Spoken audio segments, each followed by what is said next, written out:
I have no idea what this video is of.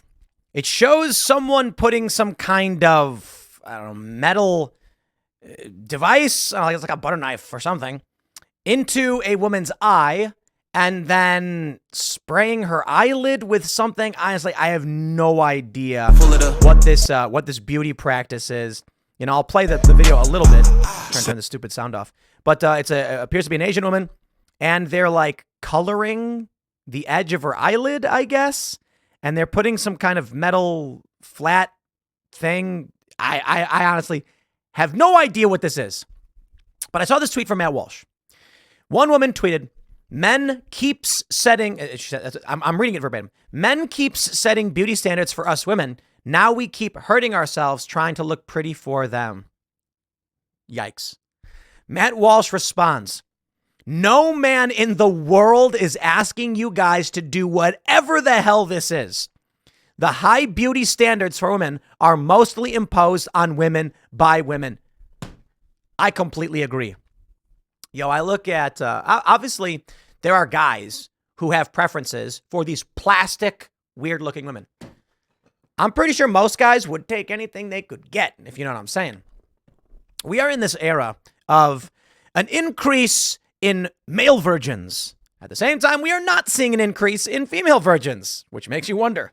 At the same time, we are seeing an increase in sexless marriages for men, but the women are still having sex, which brings up some interesting logical conclusions there. Now, this IF Studies website, this is, I think it's Internet Institute for Family Studies, argues, no. It has nothing to do with what incels claim. Online, you have red pillars and incels or whatever, making the argument that a small amount of men are having most of the sex. And because of the ubiquity of the internet and porn, it's creating this dynamic where a lot of guys are content going in their closet and looking at weird stuff that doesn't exist to get themselves off. Whereas other ultra chads are getting all the girls on Tinder. And you know what? They're right. This IF Studies thing, I think, is mostly wrong. They do this thing, it's really funny, where they're like, is it rule what incels say that 20% of men have 80% of the sex? That's impossible. It's actually 20% of the men having 50 to 60% of all the sex. Right, which is the generality. Take a look at this. How could it be in this chart that men who are married are having increasingly less sex, but women who are married are not? There's only one conclusion. The women are having sex with other men. Unless, I guess the issue is gay marriage, which is kind of weird because you'd assume that like gay men would do it more with each other. So I don't know if that's what they're getting to or if there's enough to make it statistically significant. But it certainly does imply there are fewer and fewer men having more and more sex. How is it possible that among non-married men and women, you have, this is really interesting data.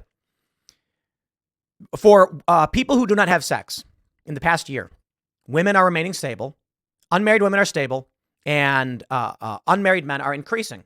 So who are these women having sex with? Okay, well, for men who are married, it is increasing. For women who are married, it is decreasing. This clearly means there's a large group of unmarried men. I should say a small group. Sorry, not a large group, but a small group of unmarried men who are having more and more sex. That's the only logical conclusion. I don't know what else the point they're trying to make is. Now, in this tweet from Matt Walsh, one woman responded, Melissa Jean, she says, "If you think beauty standards aren't imposed by men, you're missing something." I'm sorry to say, but Matt Walsh is correct. Women certainly do want to look attractive for men. But there's this old famous viral tweet where it's a woman, she tweeted, "Male privilege is getting to wear the same thing to work every day and women having to, change their clothes."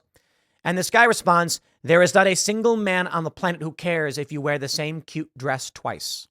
Fact. Okay, I mean, I guess there could be like a gay guy or some like fashionista or something. But the overwhelming majority of men, and I mean it, overwhelming majority, could not tell the difference if the woman wore the same clothes. Hey, guess what? You watch these videos, I wear the same clothes every day. I don't care. I literally don't. I have no social expectations.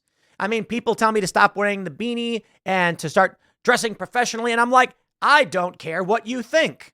Perhaps the real difference between men and women is subject versus object orientation. I don't care for the most part, about what people think about how I dress or what I do. I try to be healthy and hygienic. I try to clean myself, and I have clean clothes. But if you don't like my outfit, I don't care. Perhaps there's a difference between a leader and a follower. A follower says, I'm going to try and look like someone else so that I can fit in. And a leader says, I literally just want to look how I want to look.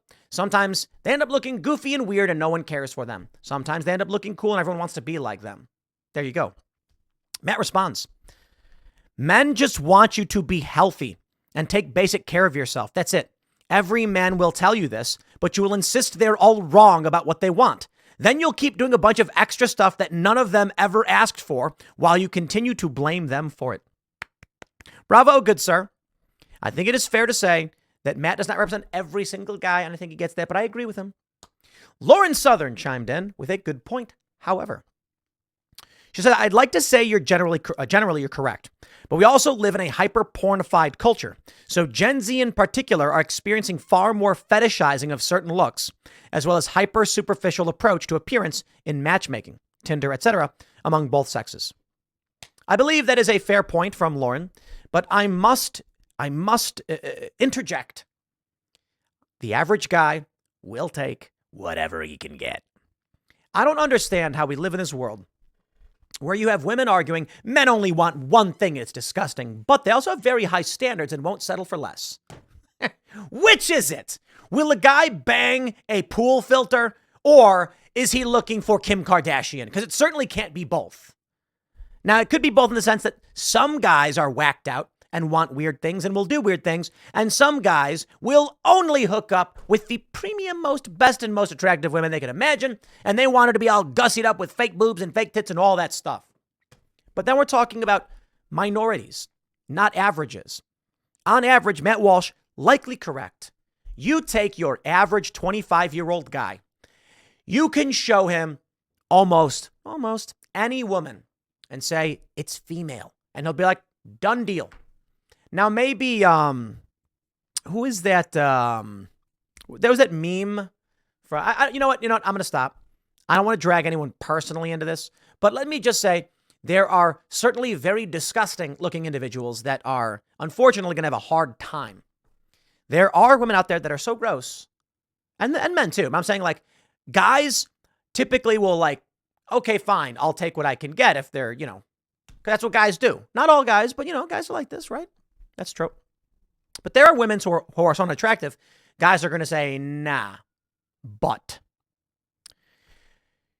Look, there was this online quiz or something a long time ago.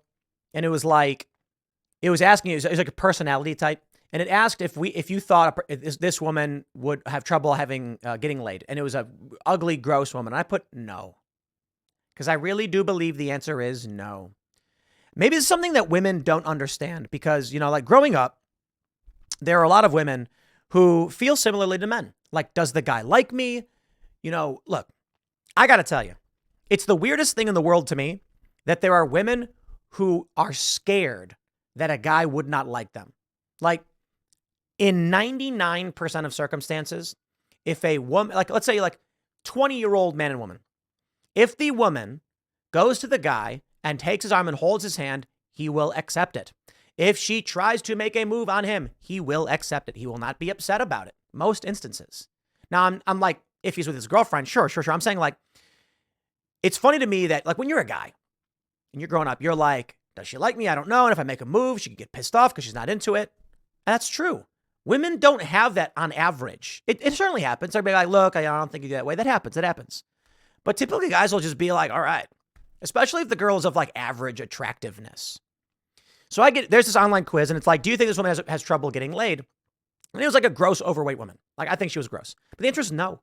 Because there are places you can go to find guys who are super into that. Because guys, they like variety. And so you can find it. You really can. And it's true for women too. Women like guys. I think the challenge for guys is that women being more driven to status and capability, it's not the same. Guys are like, can you reproduce? Seriously. And I'm not saying it's a good thing. That's just the way things are. And women are like, are you able to raise a family and be strong? I think it's important to point out that there's averages and generalities, but there are unique and different people who want different things. I think, however, the data shows us Overwhelmingly, there's a small amount of guys having most of the sex. Even family studies agrees.